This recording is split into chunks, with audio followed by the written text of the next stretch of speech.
Good morning students. आज हम start कर रहे हैं हमारी क्लास 10th का चैप्टर नंबर 6 है त्रिभुज, ट्रायंगल। सबसे पहले हम ये समझेंगे ट्रायंगल होता क्या है, उसके टाइप्स क्या क्या होते हैं, किसको क्या बोलते हैं, किसकी प्रॉपर्टी क्या है। क्योंकि बेसिक कॉन्सेप्ट जब तक क्लियर नहीं होंगे हमें ये चैप्टर समझ में नहीं आएगा। इसलिए स्टार्टिंग करते हैं हम यहाँ पर इसके बेसिक कॉन्सेप्ट से।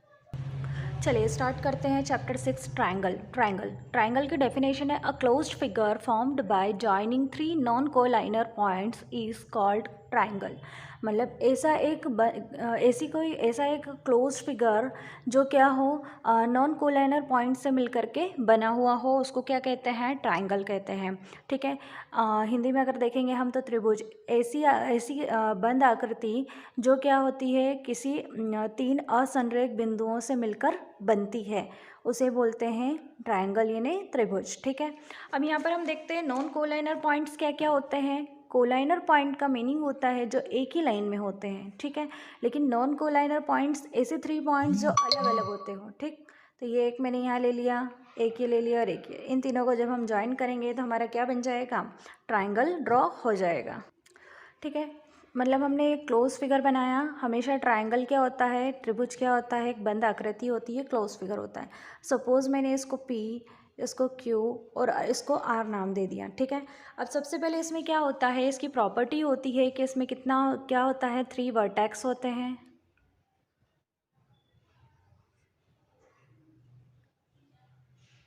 ठीक। 3 वर्टेक्स होते हैं। ठीक। मतलब 3 क्या होते हैं, इसके शीर्ष होते हैं। कौन कौन से हैं, यहाँ पर अगर देखें तो P, Q और R। क्या क्या है, P, Q एंड R। ठीक है। इसके बाद में देखें यहाँ पर 3 साइड्स से और 3 एंगल्स हैं। ठीक।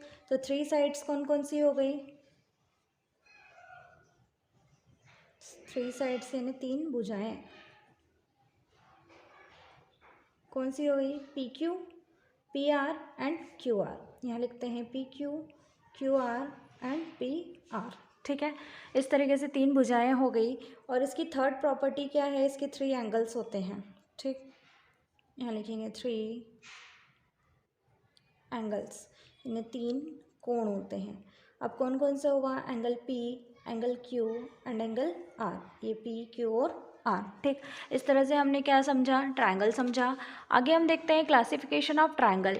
यहाँ पर क्या होता है, क्लासिफिकेशन ऑफ ट्रायंगल मतलब कि त्रिभुज के प्रकार। ठीक है। मैं हिंदी में बोलती जाती हूँ, आप लोग अपने हिसाब से हिंदी में इसको क्या कर लीजिएगा, लिख लीजिएगा। Number 1 scalene triangle. ठीक है। A triangle with 3 unequal side is called scalene triangle. मतलब ऐसा ट्रायंगल जिसके तीनों साइड्स क्या हो, इक्वल नहीं हो, अनइक्वल हो। ठीक। उसको स्केलैन ट्रायंगल बोलेंगे। मतलब ए भी इक्वल नहीं होगा बी सी के और बी सी भी इक्वल नहीं होगा किसके, सी ए के। हिंदी में बोलेंगे विषम बाहु त्रिभुज। ऐसा त्रिभुज जिसकी तीनों भुजाएं समान असमान हो। ठीक है। जिसकी तीनों भुजाएं क्या हो, असमान हो, उसको बोलते हैं विषम बाहु त्रिभुज। ठीक। सेकंड इसका है आइसोसेलेस ट्रायंगल। आइसोसेलेस ट्रायंगल की प्रॉपर्टी क्या है, a triangle with 2 equal side is called N isosceles triangle. मतलब ऐसा त्रिभुज जिसकी 2 भुजाएं क्या हो, समान हो, उसको बोलते हैं समद्विबाहु त्रिभुज। आइसोसेलेस का हिंदी में मीनिंग होता है समद्विबाहु त्रिभुज। ठीक है। तो A B is equal to क्या है, ए सी। यहाँ देखिए 2 साइड इक्वल है, मतलब ये क्या हो गया, समद्विबाहु त्रिभुज हो गया है। आगे बढ़ते हैं, इसका थर्ड टाइप है इक्विलैटरल ट्रायंगल, है ना। इक्विलैटरल ट्रायंगल मतलब कि समबाहु त्रिभुज। अ triangle with all three sides equal is called equilateral triangle. मतलब एक ऐसा त्रिभुज जिसकी तीनों भुजाएं क्या हो, समान हो, क्या कहलाता है, इक्विलैटरल ट्रायंगल कहलाता है। मतलब इक्विलैटर यानी समबाहु त्रिभुज कहलाता है। ठीक। A B is equals to B C is equals to क्या हो जाएगा आपका, ए सी। आगे बढ़ते हैं, acute angle triangle. Acute angle triangle क्या होता है, a triangle with all 3 acute angle is called acute angle triangle. मतलब न्यून कोण त्रिभुज। न्यून कोण त्रिभुज मतलब एक ऐसा त्रिभुज जिसकी तीनों कोण क्या हो, न्यून कोण हो, उसको क्या कहते हैं हम, न्यून कोण त्रिभुज कहते हैं। अब न्यून कोण यानी एक्यूट का मीनिंग क्या होता है, ये जो तीनों एंगल्स ड्रॉ हो रहे हैं ए बी और सी, ये क्या होगा 0 से 90 के बीच में आएंगे, मतलब 0 से ग्रेटर होगा लेकिन 90 से क्या होगा लेस होगा, ठीक। 90 से कम होगा और 0 से ज़्यादा होगा, मतलब 0 to 19 के बीच में होगा। आगे बढ़ते हैं। Obtuse angle triangle, a triangle with one obtuse angle and 2 acute angle, मतलब ऑब्ट्यूज एंगल ट्रायंगल अधिक कोण त्रिभुज, एक ऐसा त्रिभुज जिसके क्या हो, यहाँ पर आगे देखते हैं हम, and 2 acute angle triangle is called an obtuse angle triangle, मतलब इसके एक एंगल तो क्या हो आपका ये ऑब्ट्यूज हो, ये वाला जो एंगल है ये ऑब्ट्यूज है, अधिक कोण है, और बाकी के 2 एंगल्स क्या हैं एक्यूट हैं, ठीक है, न्यून कोण है। ऑब्ट्यूज एंगल वो एंगल होते हैं, ये जो बी एंगल है ये हमने ऑब्ट्यूज लिया है, ये वो एंगल है जिसकी जो वैल्यू होगी वो 90 से 180 के बीच में आएगी, ठीक। यहाँ पर आप देखें एंगल बी और एंगल ए और एंगल सी, ये दोनों एक्यूट एंगल है, मतलब 0 से 90 के बीच वाले हैं। आगे बढ़ते हैं। राइट एंगल ट्रायंगल, मतलब एक ऐसा ट्रायंगल जिसमें क्या होता है आपका triangle with 1 right angle and 2 acute angle, मतलब एक राइट एंगल हो और 2 एक्यूट एंगल हो, मतलब एक ऐसा त्रिभुज जिसके 2 कोण क्या हो, एक कोण क्या हो समकोण हो तथा 2 कोण न्यून कोण हो, उसको क्या कहते हैं हम राइट एंगल ट्रायंगल यानी समकोण त्रिभुज कहते हैं। अब ये देखिए ये 90 डिग्री का एंगल है, लेकिन ये दोनों क्या है आपके एक्यूट एंगल है, 0 to 90 के बीच के एंगल है। आगे बढ़ते हैं। मीडियन ऑफ अ ट्रायंगल, मतलब त्रिभुज की माध्यिका, ये क्या होती है, a median of a triangle is a line segment joining a vertex to the mid point of side opposite to that vertex, मतलब माध्यिका उसको कहते हैं जिसमें क्या होता है कि किसी त्रिभुज को क्या करती है, a median of a triangle is line segment, मतलब मीडियन क्या है, माध्यिका क्या है, एक रेखाखंड है जो क्या करता है vertex to the mid point and side opposite to the that vertex, मतलब ये जो शेष है इसका जो वर्टेक्स है, ठीक है, ये क्या करता है, इसको यहाँ पर सामने जो है इसकी जो साइड है इसको क्या करता है यहाँ पर ज्वाइन करता है, ये एक लाइन सेगमेंट है आपका, ठीक है। देखिए मैंने एक फिगर ड्रॉ किया, इस फिगर में क्या हो रहा है हमारा, ये वर्टेक्स ए है, ठीक, यहाँ से हमने एक क्या किया है मीडियन ड्रॉ की है जो इस साइड BC को इक्वली 2 पार्ट्स में क्या कर रही है, इस साइड BC पर क्या हो रही है, ये परपेंडिकुलर है, मतलब माध्यिका उसको कहते हैं जो क्या करते, माध्यिका एक ऐसा रेखाखंड है जो किसी शीर्ष से उसकी सामने वाली भुजा पर खींचा गया एक लंब है, ठीक, इसको माध्यिका कहते हैं, ये मीडियन है। अब मीडियन और एल्टीट्यूड दोनों में डिफरेंस है, ठीक है, मीडियन यानी माध्यिका होती है और एल्टीट्यूड यानी लंब होता है। मीडियन और माध्यिका एल्टीट्यूड दोनों दिखने में तो एक जैसे होते हैं, जैसे ये मैंने लिया A B और C, यहाँ से भी मैंने एक परपेंडिकुलर ड्रॉ किया तो ये एल्टीट्यूड यानी लंब हो गया, ठीक है। तो ये जब बनेगा जब ये क्या करेगा 90 डिग्री का एंगल ड्रॉ करेगा, और मीडियन में 90 डिग्री का एंगल नहीं होता है, ये इस चीज़ का आपको ध्यान रखना है, ठीक है। आगे बढ़ते हैं। यहाँ पर हमें 2 टॉपिक दिख रहे हैं, कॉन्ग्रुएंसी ऑफ अ ट्रायंगल और सिमिलर। सबसे पहले हम सिमिलर समझेंगे तब जाके हमें कॉन्ग्रुएंसी समझ में आएगी। 2 triangles are similar if, similar यानी समरूप, ठीक है, यदि 2 त्रिभुज क्या होंगे समरूप होंगे, यदि नंबर 1 क्या आएगा, their corresponding angle are equal, मतलब उनके संगत कोण क्या हो बराबर हो, और their corresponding side are in the same ratio, मतलब उनकी जो संगत भुजाओं का अनुपात है वो क्या है समान अनुपात में हो, उनकी संगत भुजाएं क्या हो समान अनुपात में हो। 2 कंडीशन है, उनकी संगत कोण क्या हो बराबर हो, और संगत भुजाओं का अनुपात क्या हो समान हो, मतलब करस्पॉन्डिंग साइड और करस्पॉन्डिंग एंगल। अब हम इसको समझते हैं सिमिलर होता क्या है, ठीक। मैंने यहाँ क्या किया है, एक ट्रायंगल ड्रॉ किया हुआ है, ये मेरा आ गया A B और C, ठीक। एक मैंने सेम ऐसा ही ट्रायंगल ड्रॉ किया लेकिन उसको थोड़ा सा छोटा बनाया है, ये P, ये Q और ये R, ठीक, दोनों में आपको डिफरेंस क्या दिख रहा है? दोनों में डिफरेंस सिर्फ इतना है कि ये ट्रायंगल बड़ा है और ये ट्रायंगल छोटा है, मतलब ये त्रिभुज बड़ा है और ये छोटा है, लेकिन दिखने में दोनों सेम है। ठीक, कभी कभी हम मार्केट जाते हैं तो हम क्या करते हैं, कुछ सामान हम लेकर आते हैं, ठीक, तो उस पर क्या रहता है, फॉर एग्जाम्पल आप पॉन्ड्स का डिब्बा लेकर आए, ठीक, तो पॉन्ड्स का डिब्बा दो मतलब साइज़ में मिल जाता है, दो से ज़्यादा साइज़ में भी मिल जाता है। तो आपने एक बड़ा ले लिया और एक छोटा ले लिया, मतलब दोनों दिखने में तो सेम है लेकिन उनकी साइज़ में क्या है, डिफरेंस है, तो वो क्या हो गए, सिमिलर हो गए। कैसे? जो जो ऐसे फिगर्स जो दिखने में तो सेम हो लेकिन जिनकी साइज़ क्या हो, अलग हो, वो क्या होते हैं, सिमिलर होते हैं, समरूप होते हैं। जैसे ट्रायंगल ABC जो है वो क्या है, समरूप है, सिमिलर है, किसके, ट्रायंगल PQR के। क्यों है? क्योंकि ये दोनों दिखने में तो सेम दिख रहे हैं, ये भी ट्रायंगल है, ये भी ट्रायंगल है, इसकी भी सारी साइड्स इक्वल है, इसकी भी सारी साइड्स इक्वल है, लेकिन डिफरेंस क्या है, ये बड़ा है और ये छोटा है। ठीक, अब इसमें जो इसकी करस्पॉन्डिंग जो एंगल की बात कर रहे हैं, करस्पॉन्डिंग मतलब संगत जो कोण होते हैं, जैसे एंगल A है तो एंगल P इसके साथ बना है, तो एंगल A और एंगल P क्या होगा, इक्वल होगा। एंगल B के साथ क्या बना है, एंगल Q बना है, मतलब उसी प्लेस पे बना हुआ है, एंगल B और एंगल Q इक्वल होगा। एंगल C और एंगल R क्या होगा, इक्वल होगा। ठीक, अगर हम क्या करें, दोनों को देखते हैं तो सिर्फ साइज़ का डिफरेंस है, बाकी कोई चेंज नहीं है, तो मतलब इनके जो एंगल्स है वो इक्वल होंगे, करस्पॉन्डिंग एंगल। और करस्पॉन्डिंग साइड की बात करें तो AB इक्वल होगा किसके, इस PQ के। यहाँ BC इक्वल होगा किसके, QR के। एंड लास्ट AC इक्वल होगा किसके, PR के। तो AC इज इक्वल्स टू क्या लिख दिया मैंने, PR। ये दोनों कंडीशन अगर सेटिस्फाइड होती है तो ये दोनों ट्रायंगल क्या होते हैं, सिमिलर हो जाते हैं, समरूप हो जाते हैं। अब हमने सिमिलर तो समझ लिया, समरूप तो समझ लिया, लेकिन कॉन्ग्रुएंसी ऑफ अ ट्रायंगल अब हमें समझना है। तो कॉन्ग्रुएंसी ऑफ अ ट्रायंगल क्या होता है ने, त्रिभुजों की सर्वांग समता क्या होती है।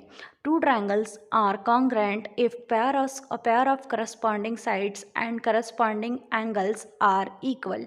मतलब दो त्रिभुज क्या होंगे, सर्वांगसम होंगे, कब, जब उनके संगत भुजाएं और संगत कोण क्या हो, बराबर हो। यहाँ पर हमने दो फिगर ड्रॉ किए हुए हैं, अब इसको भी हम फिगर से ही समझते हैं। तो सबसे पहले हम क्या करते हैं, यहाँ एक ट्रायंगल ड्रॉ करते हैं, देन सेकंड ट्रायंगल भी एज इट इज ड्रॉ करते हैं।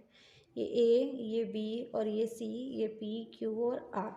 अब दोनों में आपको क्या डिफरेंस दिख रहा है, दोनों में डिफरेंस कुछ भी नहीं है, दोनों दिखने में भी सेम है और उनकी जो साइज़ है वो भी सेम है, मतलब दिखने में भी सेम, साइज़ भी सेम, तो ये क्या हो जाएंगे, कॉन्ग्रुएंट हो जाएंगे, सर्वांगसम हो जाएंगे। कैसे, इनका जो करस्पॉन्डिंग एंगल जो है, ये एंगल A और एंगल P इक्वल है, एंगल B और एंगल Q ये भी क्या है, इक्वल है, एंगल C और एंगल R, ये एंगल C और एंगल R क्या होगा, इक्वल होगा। Then AB is equals to PQ,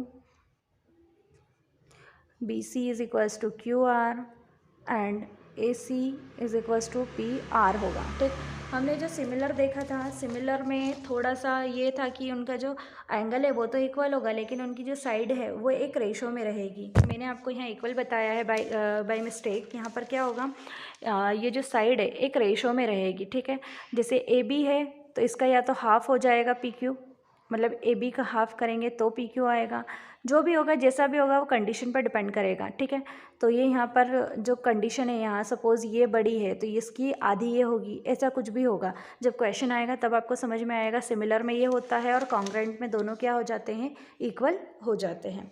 अब कॉन्ग्रुएंट का साइन क्या होता है, ये यहाँ पर क्या है आपका, सिमिलर का साइन है, क्योंकि ये दोनों फिगर क्या है, इक्वल है, दिखने में भी सेम है, सब सेम है, इसलिए यहाँ नीचे क्या लगा दिया, इक्वल का sign.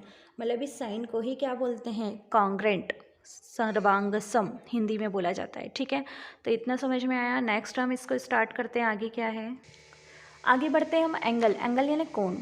An angle is an inclination between two rays with the same initial point. The initial point is vertex and two rays are the arms of the angle. मतलब ये क्या है, एक एंगल वो होता है जो क्या करता है, दो रेज और दो रेस के बीच में बनता है। जैसे एक इनिशियल पॉइंट से, ये एक पॉइंट ले लिया हमने, किसी स्थिर बिंदु से दो किरण हमने क्या की है, खींची हुई है, और इसके बीच में जो बनेगा इनिशियल पॉइंट आपका वर्टेक्स होता है, और ये दोनों रेस जो होती है, ये दोनों किरण होती है, ये आर्म्स होती है, भुजाएं होती है किसकी, एंगल की। और यहाँ पर जो ये बनता है, ठीक है, ये जो मेजरमेंट होता है वही क्या होता है, आपका एंगल होता है। एक कंप्लीट एंगल कितने डिग्री का बनता है, 360 डिग्री का बनता है। ये जो पूरा बनेगा ये 360 डिग्री का बनेगा, ठीक है। एक स्ट्रेट एंगल जो बनेगा ये सीधी लाइन में बनेगा, ये 180 डिग्री का हमेशा बनता है। थर्ड ये आएगा, एक राइट एंगल बनेगा कितने डिग्री का, 90 डिग्री का। आपको पता है राइट एंगल 90 डिग्री का, ये पूर्ण कोण होता है, ये रेखिक कोण होता है, और इसको हम बोलते हैं समकोण। और ये होता है शून्य कोण, ज़ीरो एंगल, जहाँ कोई एंगल ड्रॉ होता ही नहीं है, ठीक है। तो आप इसको क्या लिखेंगे हिंदी में, कोण। कोण की परिभाषा क्या लिखेंगे कि किसी स्थिर बिंदु से दो रेखाओं के बीच का वह क्षेत्र होता है, ठीक है, दो बिंदुओं के बीच का क्षेत्र होता है, जो जिसमें क्या होता है, जो स्थिर बिंदु है वो इसका शीर्ष कहलाता है, तथा दोनों जो किरणें हैं वो इस कोण की भुजाएं कहलाती है। अब पूर्ण कोण यहाँ आएगा, complete angle 360 degree, straight angle यानी रेखिक कोण कितना है 180 डिग्री, ये राइट एंगल मतलब 90 डिग्री, समकोण 90 डिग्री, और ज़ीरो एंगल यानी शून्य कोण कितना आएगा 0 डिग्री। अब नंबर फर्स्ट में आएगा टाइप्स ऑफ एंगल्स, ठीक है। टाइप्स ऑफ एंगल्स में सबसे पहला हम क्या पढ़ेंगे, acute angle. An angle whose magnitude in more than 0 degree but the less than 90 degree is called an acute angle. मतलब ऐसा कोण जो क्या हो 0 डिग्री से 90 डिग्री के बीच में बना हुआ हो, उसको बोलते हैं हम न्यून कोण। अभी मैंने आपको समझाया था कि न्यून कोण क्या होता है, एक्यूट एंगल ट्रायंगल समझाया था, उसमें हमने एक्यूट एंगल सीखा था। जिसका मान क्या हो 0 से 90 के बीच में हो वो एक्यूट एंगल होता है, ठीक है, न्यून कोण होता है। नंबर 2 ऑब्ट्यूज एंगल यानी अधिक कोण, ठीक है। तो an angle whose magnitude is more than 90 degree but less than 180 degree is called an obtuse angle. मतलब एक ऐसा कोण जो क्या हो 90 डिग्री से ज़्यादा लेकिन 180 डिग्री से कम डिग्री का कोण बना हुआ हो, उसको क्या कहते हैं हम, अधिक कोण कहते हैं, ठीक है। थर्ड आएगा आपका रिफ्लेक्स एंगल यानी परिवर्ती कोण। An angle whose magnitude lies between 180 degree and 360 degree is called a reflex angle. मतलब एक ऐसा कोण जिसका जो क्या होता है 180 से 360 डिग्री के बीच में होता है, उसको प्रतिवर्ती कोण कहते हैं। यहाँ पर आप देखिए ये 180 डिग्री यहाँ बनेगा, ठीक है। तो 180 से, क्योंकि स्टार्टिंग यहाँ से होती है, 180 से कहाँ जाएगा ये 360 तक, मतलब 180 से 360 के बीच वाला जो पार्ट होता है, ठीक है, उसको क्या कहते हैं हम, रिफ्लेक्स एंगल कहते हैं, प्रतिवर्ती कोण कहते हैं। आगे बढ़ते हैं, एडजेसेंट एंगल यानी आसन्न कोण, ठीक है। If two angle in the same plane have a common vertex and a common side but have interiors with no point in common, the angle are adjacent, ठीक है। मतलब एक ऐसा दो ऐसे कोण जो समान मतलब सेम, मतलब एक ही प्लेन यानी एक ही समतल से तथा एक ही कॉमन मतलब पॉइंट मतलब शीर्ष, ठीक है, कॉमन पॉइंट या कॉमन वर्टेक्स हम लिखेंगे।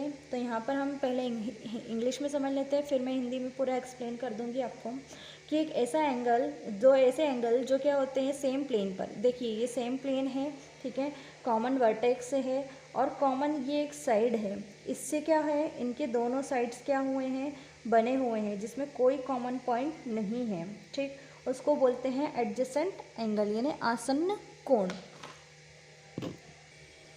आसन्न कोण, ऐसे दो कोण जो समान समतल पर उभयनिष्ठ शीर्ष तथा उभयनिष्ठ भुजा से बने हुए हो, लेकिन उसके अंदर कोई भी कॉमन पॉइंट नहीं हो, मतलब उभयनिष्ठ बिंदु ना हो, ऐसे एंगल एडजेसेंट एंगल यानी आसन्न कोण कहलाते हैं।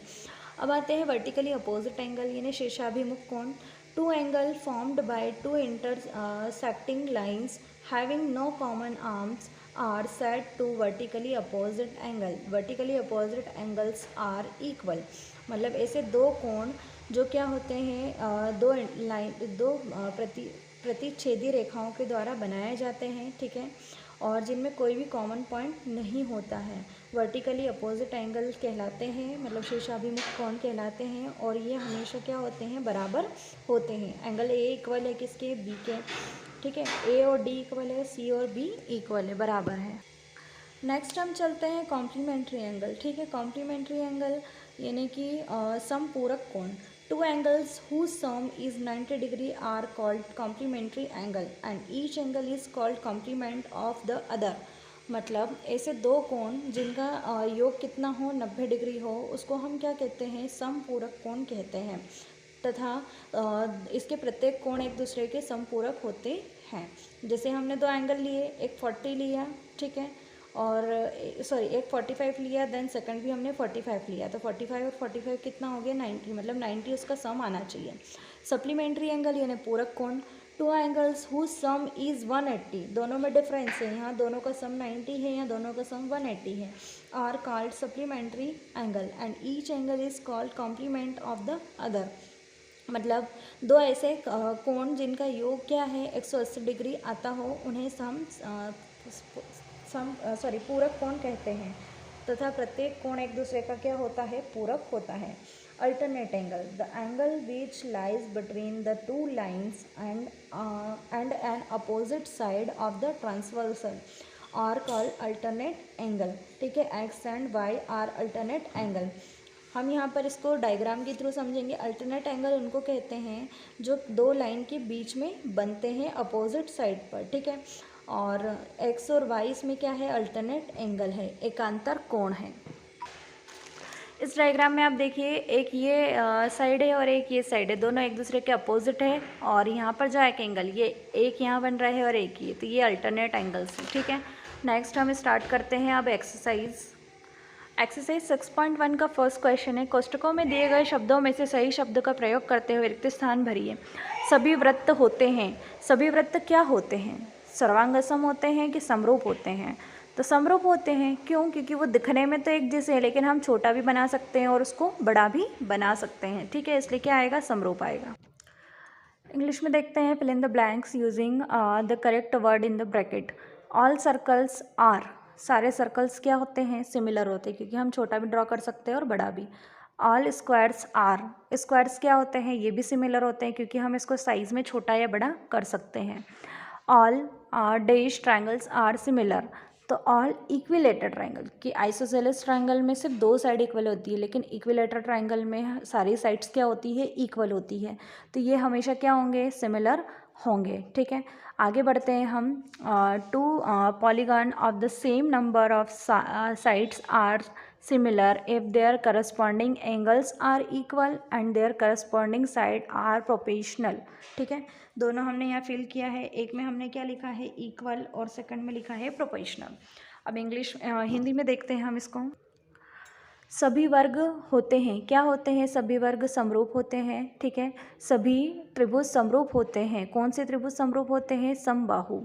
त्रिभुज की समान संख्या वाले दो बहुभुज समरूप होते हैं यदि उनके संगत कोण क्या है, बराबर है, और संगत भुजाएं क्या हो, समानुपाती हो। अब यहाँ पर क्वेश्चन नंबर 2 देखते हैं। निम्नलिखित युग्मों के दो भिन्न भिन्न उदाहरण दीजिए। समरूप आकृतियाँ और ऐसी आकृतियाँ जो समरूप नहीं है, मतलब आपको फिगर्स ड्रॉ करने हैं जो सिमिलर है और जो सिमिलर नहीं है उसकी। यहाँ हमने लिखा give 2 different example of pair, similar figure and non similar figure. तो इसको ड्रॉ करके देख लेते हैं। ये देखिए, हम यहाँ क्या कर रहे हैं, सिमिलर फिगर शो कर रहे हैं। सिमिलर फिगर जो दिखने में एक जैसे हो लेकिन साइज चेंज हो, तो ये सिमिलर हो गया, सर्कल और ट्रायंगल। यहाँ हम देख रहे हैं कि नॉन सिमिलर फिगर है, मतलब ये और ये दोनों दिखने में भी एक जैसे नहीं है और दोनों में साइज़ भी सेम नहीं है। यहाँ पर भी सेम वही है, ये दो एग्जाम्पल मैंने दोनों के दिए हुए हैं। अब नेक्स्ट हमें क्वेश्चन में से देख के बताना है कि सिमिलर है या नहीं। क्वेश्चन में बोला ये फिगर देखिए और बताइए कि सिमिलर है या नहीं है, तो नहीं है। देखिए, सबसे पहले तो ये दिखने में एक जैसे नहीं है, दूसरा इनकी साइड्स भी इक्वल नहीं है और ना ही इनके एंगल्स इक्वल है, इसलिए सिमिलर नहीं होंगे। एक्सरसाइज 6.2 स्टार्ट करते हैं। 6.2 का फर्स्ट क्वेश्चन है इन फिगर 6.17 1 एंड 2। यहाँ दो फिगर्स गिवन है। D is parallel to B C, यानी डी समांतर है किसके, बी सी के। यहाँ पर सॉरी डी ई समांतर है किसके, बी सी के, और यहाँ पर भी डी ई समांतर है बी सी के। आपको फर्स्ट वाले में क्या फाइंड करना है, ई सी निकालना है, और सेकंड वाले में ए डी निकालना है। तो इसको सॉल्व करके देखते हैं। ये आपका हिंदी में क्वेश्चन कुछ इस तरीके से जो मैंने आपको एक्सप्लेन करके दिखा दिया है। ये फिगर यहाँ पर ड्रॉ है, ठीक है। यहाँ साइड्स लिखी है 1.5 एंड 3। ये 1 है तो यहाँ कितना आना चाहिए वो हमें फाइंड करना है। तो फर्स्ट वाले में क्या गिवन है, D E is parallel to B C, यानी डी ई समांतर है किसके, बी सी के। आपको क्या फाइंड करना है, ए डी निकालना है। ई सी और ए डी निकालना है, ठीक है। ई सी भी निकालना है और ए डी भी निकालना है। ये हमने दोनों के लिए कॉमनली लिख दिया है। अब नंबर 1 फर्स्ट वाले में देखेंगे in figure A B C. ये ए बी सी हमारा फिगर है, इसमें डी ई पैरेलल है किसके, बी सी के। ये यहाँ से देखिए, यहाँ आपका डी आएगा और यहाँ ई आएगा। डी ई पैरेलल है किसके, बी सी के, ठीक। तो यहाँ पर हम बेसिक प्रोपोर्शनलिटी थ्योरम है उसको मैं आपको बाद में समझाऊंगी, उसी पे डिपेंडेंट सारे क्वेश्चन हैं। बेसिक प्रोपोर्शनलिटी थ्योरम क्या होती है, थेल्स थ्योरम भी बोलते हैं इसको, आधारभूत अनुपातिक प्रमेय बोलते हैं हिंदी में, इंग्लिश में थेल्स थ्योरम भी बोलते हैं और बेसिक प्रोपोर्शनलिटी थ्योरम भी बोलते हैं, ठीक है। इसमें क्या होता है कि कोई ट्रायंगल है, अगर उसके बीच में हम क्या करें, एक पैरेलल लाइन ड्रॉ कर दें। एक ट्रायंगल है उसके बीच में एक पैरेलल लाइन ड्रॉ कर दें, तो वो जो लाइन होती है वो क्या करती है, इस ट्रायंगल की जो साइड्स है उसको इक्वल रेशो में डिवाइड करती है, ठीक है। जैसे यहाँ 1:2 का रेशो ले सकते हैं, 1:3 का रेशो ले सकते हैं, जो भी होगा इक्वल एक रेशो में ये डिवाइड करेगी। तो फर्स्ट वाले में ए डी का हम रेशो ले सकते हैं डी बी के साथ में, और ए सी का रेशो हम ले सकते हैं ई सी के साथ में, ठीक। ए ई और यहाँ से आ जाएगा ई सी। ये बेसिक प्रोपोर्शनलिटी थ्योरम है जिसको कि आधारभूत अनुपातिक प्रमेय कहा जाता है। इस प्रमेय के हिसाब से ही हम इसको सॉल्व कर रहे हैं। ये थ्योरम मैं आपको करवाऊंगी, लेकिन क्वेश्चन आपको समझना पड़ेगा। सिर्फ आप इतना समझ लीजिए कि ए डी का अनुपात किसके साथ लिया है, डी बी के साथ में, और ए ई का अनुपात ई सी के साथ में आएगा। अब इसकी वैल्यू 1.5 है और ये 3 है, तो यहाँ 1.5 और 3 लिखा। यहाँ 1 है लेकिन यहाँ फाइंड करना है, तो ये 1 लिखा है, तो सीधी सी बात है 1 है तो 1 का डबल होना चाहिए। क्यों, क्योंकि 1.5 का डबल 3 है, तो 1 का डबल 2 होना चाहिए। तो हम इसको सॉल्व करके देखते हैं। 1.5/3 and 1 E C, cross multiplication होगा तो 1.5 नीचे आ जाएगा और 3 ऊपर चला जाएगा और इधर आ जाएगा आपका ई सी, ठीक। इसको कैंसिल करेंगे तो कितने टाइम में जाएगा, ये 1.5 को हटाएंगे, पॉइंट हटाएंगे, 0 लगेगा। 15 बन जाए 15, 15 2 ज़ा 30, ठीक है। तो 2 टाइम में कितना आएगा, 2 सेंटीमीटर। ऐसे ही आप सेकंड वाले क्वेश्चन को भी ऐसे ही सॉल्व करेंगे। यहाँ पर भी वही करना है आपको, ए और क्या फाइंड करना है आपको, डी, ठीक। तो ए डी फाइंड करने के लिए हम यहाँ डी और ई लिख देते हैं। ए डी निकालना है, ए डी अपॉन क्या आ जाएगा, डी बी आ जाएगा। तो यहाँ हमने लिखा A D upon D B, ठीक। यहाँ पर ए सी अपॉन ई, ए ई अपॉन ई सी, तो ये देखिए ए ई अपॉन ई सी बेसिक प्रोपोर्शनलिटी थ्योरम से। अब इसकी वैल्यू 7.2 है, इसकी वैल्यू आपकी 1.8 है और इसकी कितनी है 5.4 है। तीनों वैल्यूज़ लिख दी, क्रॉस मल्टीप्लिकेशन किया, सॉल्व किया, आपका ये आंसर आ गया, ठीक है। इस तरीके से ये फर्स्ट क्वेश्चन आपका यहीं फिनिश होता है। सेकंड क्वेश्चन में आपको क्या करना है, आपको रेशोज़ फाइंड करना है, ठीक है। अगर रेशो इक्वल आ गए सेम कंडीशन से, यहाँ पर आपको वैल्यूज़ गिवन है, ठीक। और इसमें आपको पी ई जो है उसकी वैल्यू गिवन है, ई क्यू की वैल्यू है, पी एफ की वैल्यू है और एफ आर की वैल्यू है। इसका रेशो हम इसके साथ लेंगे, जैसे पी ई का रेशो ई क्यू के साथ में, पी एफ का रेशो एफ आर के साथ में, ये लिया हुआ है, ठीक। यहाँ पर वैल्यूज सारी पुट कर देंगे और इसको जब हम सॉल्व करेंगे तो अगर दोनों रेशोज़ इक्वल आ गए, दैट मीन्स ये दोनों लाइंस क्या है, पैरेलल है, समांतर है। और अगर ये दोनों बराबर नहीं आए तो ये समांतर नहीं होगा। जैसे फर्स्ट वाले में नहीं है और सेकंड वाले में है, तो आपको ये दोनों को क्या करना है, सॉल्व करके देखना है। तो सेकंड क्वेश्चन आप खुद करेंगे, नेक्स्ट क्वेश्चन मैं आपको नेक्स्ट वीडियो में बताऊंगी। आज के लिए आपको इतना ही समझाया है मैंने, ठीक है। तो सेकंड क्वेश्चन आपको खुद से सॉल्व करना है।